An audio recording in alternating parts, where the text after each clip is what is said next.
So we're going to start with what they are. Okay, what is Bach flower therapy? It's a natural healing method that addresses the mental and emotional causes of suffering. Okay, so there's a lot here. Already, this is telling us a lot of things. This is talking about healing, but not primarily in the physical body. It's talking about healing the mind and the emotions. Okay, not excluding the physical body. And what that tells us is that this is a holistic medicine. And like Lori says, this is one of those medicines that we call energy medicines or vibrational medicines. And what that means is that they reach us not on the molecular level of the physical body, but on the energetic level of what we might call, some people like to think of it as the electromagnetic layer. Some people just say it's the mental and emotional layer of our being. And the remedies are made from flowers. As you can see, these are some of the flowers that are used. And for this reason, they're also called flower essences. They were developed by a British doctor by the name of Edward Bach, who lived in the early part of the 20th century. And he was a very successful doctor. He was also a researcher. And the interesting thing is the most interesting thing is that he was a very spiritual person with a unique perspective on disease that eventually made him an outlier, okay? And this is, I'm there, okay. That wasn't showing up. So this is what he said about disease. The conflict between the soul and the personality is the primary basic cause of disease. So let's take that in for a minute, because I think it needs some reflecting on, right? That's kind of an unconventional thing for a doctor to say.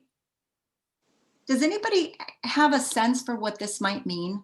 And I'd really like to hear, I'm going to try to expand you, but is there anybody who has a thought about what this could mean? Mm-hmm. Yes, Rachel. I do. Well, just an inkling, because recently I had a diagnosis that felt exactly like what you're talking about, which is my soul had a greater desire than my personality was allowing it to express. Does that make sense?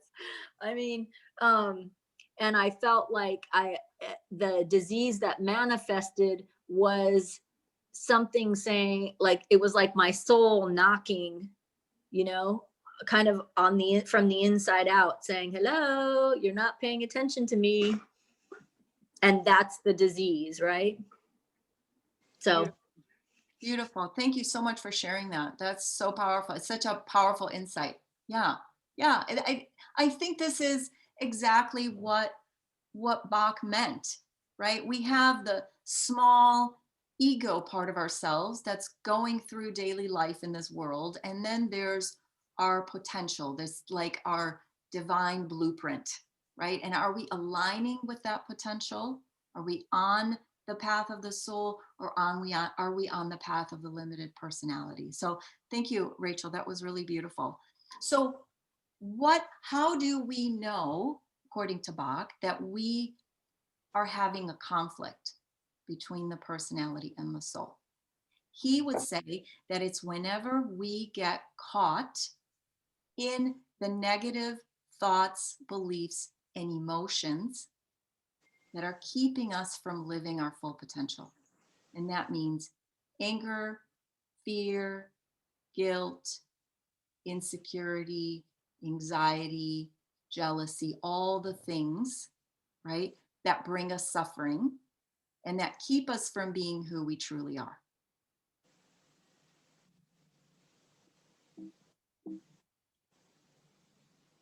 So I'll just tell you a little bit about Edward Bach, because he was such a fascinating person, just a really unusual human. And so the first thing, I already mentioned that he was a medical doctor and a researcher, and he was extremely successful. He um, he worked in the hospital system, but he also had a private practice. And he was a researcher who made some very important discoveries that got him fame and acclaim. Um, and he soon enough became disillusioned with conventional medicine. And there were a couple things that really bothered him. So the first one was his observation that the treatments often caused more suffering than what they were meant to treat. Mhm. And that was really hard for him. It was very, and he started to notice that people with the same disease and the same treatment, some got better and some didn't. And he really wanted to find out why. Okay. So he spent a lot of time talking to them, trying to understand what was happening. And he started to get an inkling that personality made a difference. It made a difference in health outcomes. And somehow he thought it must be connected to health and dis-ease. But of course, conventional medicine didn't have an answer for that. Okay. Didn't want to try to answer that question. Okay. So he decided to make it his mission to find an answer and maybe to find a kinder, gentler medicine that could address the suffering of the soul. So at the height of his London career, he does something really bold. He throws it all to the wind and he quits his multiple jobs and he decides to take off and to go into the countryside with his assistant, Nurra Weeks, who we see here, who was a dear friend of his, and supported him on this amazing journey. And I'm showing you Nurra because she was also his biographer, and she's the person who maintained his legacy. And she's just a beautiful part of the story if any of you decide to go into that and explore that more. So he goes into the countryside and he spends a lot of time in nature. So he would go and he would sit under a tree, near plants, and he would observe them. He took his notebook, right? He would draw them, he would take notes, he would observe their form, their growth patterns, or the way that insects and animals interacted with the plants, right? So very much like a botanist would do. But he also had this very intuitive way about him. And it is said that he could perceive the frequency of the plants and he could perceive the kind of suffering that that plant could relieve. And all he had to do, he would just take the petal of a flower and put it on his tongue. And he knew, okay? There was a time toward the end of his life when he would actually start to experience a terrible suffering just out of the blue, and could be physical or emotional agony. And then he knew that was his trigger. He knew that he had to go out and start wandering in nature until he found the tree or the plant that would relieve it. Okay, so this is kind of far out. I mean, unless you're a person who regularly communes with plants, right? This is pretty wild, okay? So we're saying, okay, we have these remedies and they're based on some guy who went and sat under the trees and had these ideas, right? But what he did was so first he had these experiences, then he would make the remedies, and then he used them in his clinical practice on hundreds of people that he was treating in the nearby villages. Okay. And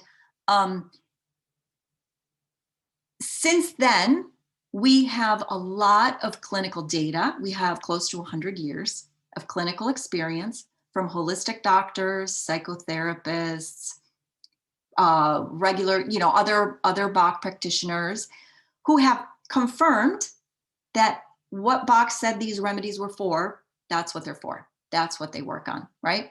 But this is, it's pretty wild. I think it requires a bit of a leap of faith to think that this very mystical personality, you know, it's almost shamanic what he did, right? Being out in nature, right? That he could have really found something that really works through what was initially an unscientific process, right?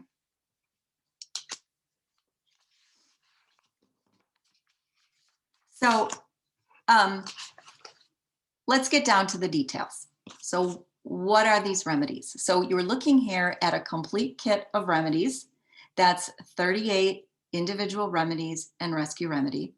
And they're made from a special process of infusion of the flower heads of the remedies. We already talked about them being a vibrational medicine and the fact that they don't act in a molecular way on the body, but in an energetic way. This also makes them very safe and non-toxic. Okay, the remedies don't produce side effects. They're not allergenic unless you're allergic to the brandy that's used as a preservative in them. They don't produce drug interactions. So if you're on medications, there's no problem. There's no overdosing that's possible, and they're not addictive. Okay, so this means that they're extremely well adapted for babies, pregnant women, young children, people who are medically fragile, even addicts, recovering addicts, right? We know that that process is hard to get through, and any support that we can give is very helpful. And one other use that's really great, and I'd like, if any of you work in this field, this is so wonderful, is palliative care and hospice. There's so much that we can do to relieve suffering in the last days and hours of life with these flowers, and also to support the family members, right? Yeah. So what do they actually do? They transform negative into positive states. Okay. And that means, let's say you're experiencing anger, they transform anger into peace and acceptance. They transform guilt into self-love and self-acceptance, or at least a neutral state where you can see an experience with greater clarity, with greater objectivity.